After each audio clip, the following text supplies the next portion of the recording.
The star is going on South Carolina. We got the high point. Yes, we did. Ooh. You guys want to see it?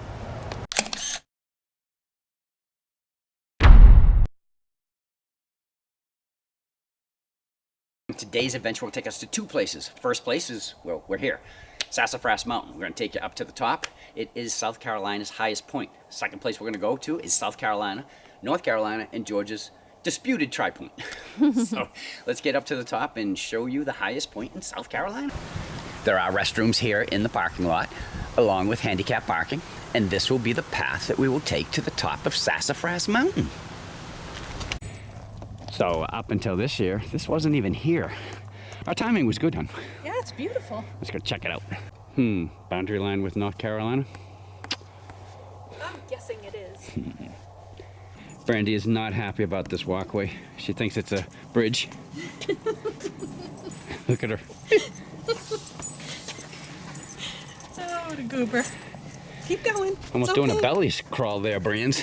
Remember when I told you that was possibly a border? I was right. It continues up here. I am in 2 states at one time. So am I. Brandy's in South Carolina. Brandy doesn't want to be here at all. In case you forgot your compass, they built one for you here. Yeah. Tells you which way's east, north, south, and west. Coming up. Do a pan. Welcome to the highest point in South Carolina. 3,553 feet. It is the 29th highest high point in the United States. It's giving you a pan. It's cloudy.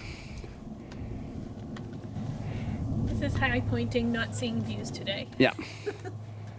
So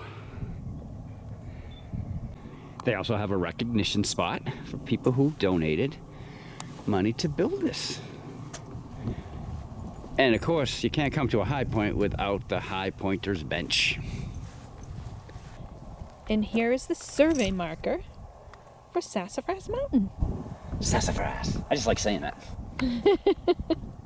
Second part of today's adventure is going to bring us to the highly disputed tri-point for South Carolina, North Carolina, and Georgia. Heading 3 miles this way. Yeah, we're hoping to find it. We are in the Ellicott Rock Wilderness. It's 8,000 acres and was established in 1975. Now here's a shot of the Chattooga River. We will be following it most of the way on the Chattooga River Trail. So the trail is quite easy to follow. Of course, we are in a wilderness area, so there are no blazes or trail markings. But, I mean, look at it. It's Pretty wide trail. yeah, it'd be hard to miss. Well, so far anyway. Let's talk about that border dispute. It was a 12-mile wide piece of land located between North Carolina and Georgia. There was no defined boundary between the two states, so they both claimed it as their own. Then, of course, they both sent tax collectors down there, and, well, that's double taxation, and the residents living there rebelled. It wouldn't be until 1807 when the two states got together and decided to send a survey team out to see exactly where the borderline falls on the 35th parallel. When the survey came back, Georgia wasn't happy because it showed that all of that land was in North Carolina. And, well, Georgia didn't let that rest either. Check out this log bridge. Hey, if we ever get a log cabin, we should get a log bridge too. I think so too. Wow, very well made.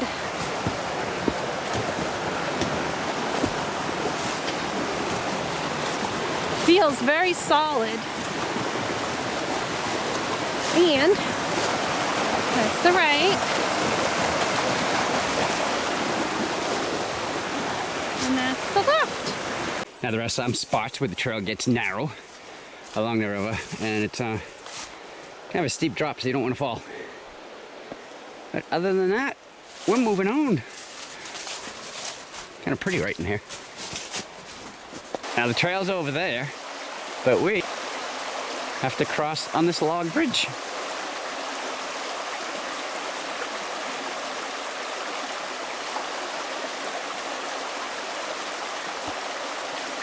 Cheryl is good. Getting back to the border dispute, that survey that was done in 1807 that said none of the land was in Georgia, Georgia just ignored it. So It'd be another 4 years and Georgia would hire Andrew Ellicott, who was a famous surveyor, to go out and resurvey the land. Mr. Ellicott got out to where he believed the 35th parallel line to be. He found a rock. Yeah, get it? Ellicott, rock. And he carved an N and a G on it for North Carolina and Georgia. Unfortunately for Georgia, pretty much the same thing. None of the land was in Georgia.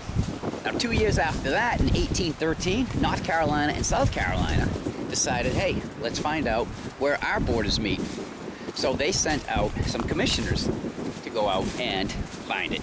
When they got out there, they determined that Ellicott's rock was actually 10 to 15 feet off of where they thought it should be.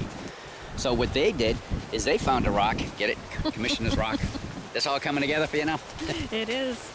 And what they did, on their rock, they marked latitude 35, the letters AD, the year 1813, NC plus SC for North Carolina plus South Carolina.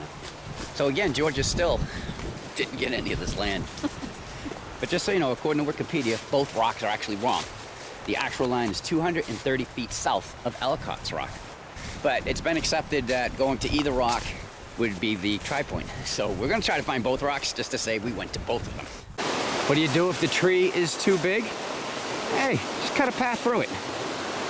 Brands go under. Come across another bridge. We're looking for a bridge. I don't think this is the one. We'll see. We were really starting to wonder if we were gonna find this. When you find this, you're in the area. It wasn't the easiest, but we did find Ellicott's rock right here. Check it out. You can see the N, and it's hard to make out, but there is a G there, trust me. Now let's go see if we can find the other rock. I found the other rock. Here's the Commissioner's Rock. We threw some water on it just to make it a little bit easier to read, but it is here, so we have found both rocks. And just so you know, if you come out here and try to find these two rocks, check out the river. This is going at a pretty good clip. If I fell in, it would take me for a ride in the car. And look how close I am to it. So, good luck and be careful. We found another geocache, and we're filming it right here, not to give away any location, but it is the Ellicott Rock geocache. Alright, everyone, we decided to do the ending here because, well, this bridge looks nice, and it's getting dark, and we still have 1.5 miles left to go. It was a long day, but, I mean, we got the high point, we got the so-called tri-points. Let me tell you, though, 3 miles, both of our Garmin GPSs recorded 4.25 miles, so it is what it is. If you intend to come out here, make sure you do your research. And once you get out here and think you know where they are, you really still have to look for them. They were not as easy to find as Cheryl and I thought they were going to be. But other than that, it was a great day. If you like what you saw, would appreciate that thumbs up as always. If you want to follow along on all our We Have Mud Fun adventures, down there in the corner, just click it and you're in. Because until our next adventure, The end.